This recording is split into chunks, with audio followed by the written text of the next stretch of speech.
J'ai de la chance d'avoir été élevé dans une famille correcte, je veux dire, et j'ai en plus été élevé par ma grand-mère, donc encore un peu tenue, un peu dure, je vais dire, et qui, elle, m'a inscrit comme étudiant à l'abbaye.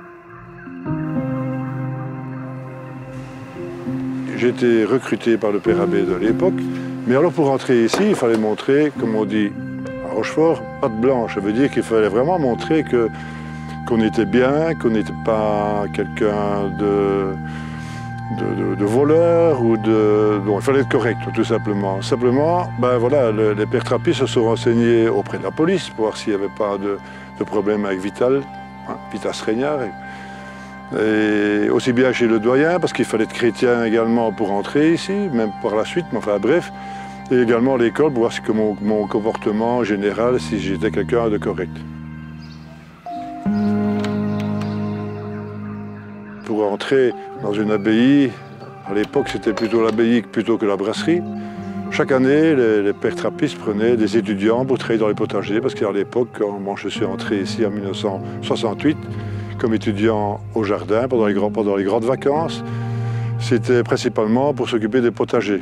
Vu le nombre de religieux qu'il y avait, c'était énorme. Ce qui fait que pendant 2 ans, j'ai travaillé ici dans le jardin de l'abbaye. Pour la petite anecdote, ici autour de nous, vous voyez qu'il y a un magnifique étang, l'étang extérieur. Il y en a 2, extérieur et intérieur. Et c'est ici que j'ai appris à nager avec une chambre à air de voiture. Et depuis lors, merci les religieux, ça m'a permis à pouvoir profiter comme tout le monde de la natation, mais c'est vraiment ici que j'ai démarré.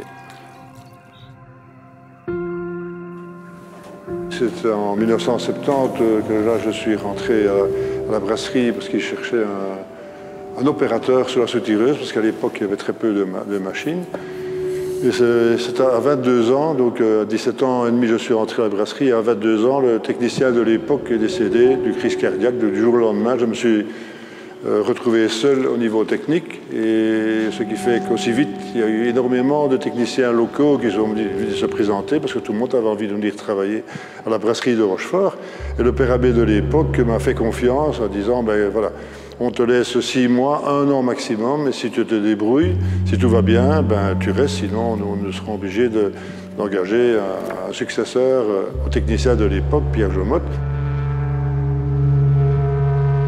Enfin voilà, au fil du temps, on a un peu oublié la chose. Est-ce que Vital reste ou pas? Ben, Vital est resté dans ses compétences. J'ai toujours pu assumer mon travail. On a grandi gentiment, ce qui fait que je suis resté technicien jusque bien longtemps. Et c'est en 1997 que là, le frère Antoine, le dernier directeur religieux, le dernier moine, directeur, a eu des petits problèmes de santé, ce qui fait qu'on a pensé en moi comme directeur de production pour la brasserie. J'étais déjà plus ou moins responsable de la salle de soutirage, de l'embouteillage, mais pas au niveau relationnel client ou fournisseur ou de la brasserie où nous nous trouvons. Mais le père abbé, père Hubert, m'a simplement mis en place et dit non, non, non, tu vas faire ça, tu vas jouer le rôle, et je suis là pour t'aider. Si tu as un problème, tu viens vers moi, je vais t'aider à démarrer. Et il m'a tellement bien aidé que j'y suis encore à l'heure actuelle. Donc, et de là, évidemment, vous comprenez bien qu'on a commencé par une petite production, et voilà, pour arriver. Mon dernier défi, ben, quelque part, c'était de prendre ma pension. Et puis le père abbé, évidemment, le père abbé qui est aujourd'hui abbé depuis 12 ans chez nous, est entré la même année que moi en 1970. Et lui comme jeune moine, moi comme jeune technicien. Et au fil du temps, lui est devenu le père abbé, moi le directeur de la brasserie. Et au moment de partir, il dit bah non, tu ne vas pas partir, tu vas encore faire quelque chose pour nous. Ce serait de créer une nouvelle brasserie. Du fait que notre ancienne brasserie est vétuste de 1968, elle est usée, enfin bref, trop petite. C'était le moment de créer une nouvelle brasserie. Il dit ça, c'est pour toi, tu dois faire ça, ce serait ton dernier bébé. Donc j'ai réuni tous les éléments nécessaires et maintenant cette fameuse brasserie-là est opérationnelle depuis quelques mois maintenant et marche à merveille, ce qui fait que pour moi, ben, je peux enfin pouvoir respirer. J'ai préparé vraiment l'avenir pour l'abbaye, pour les frères, pour que la brasserie puisse encore grandir, générer plus d'argent et aider encore plus dans le social, ce qui est le but quelque part au niveau des trappistes.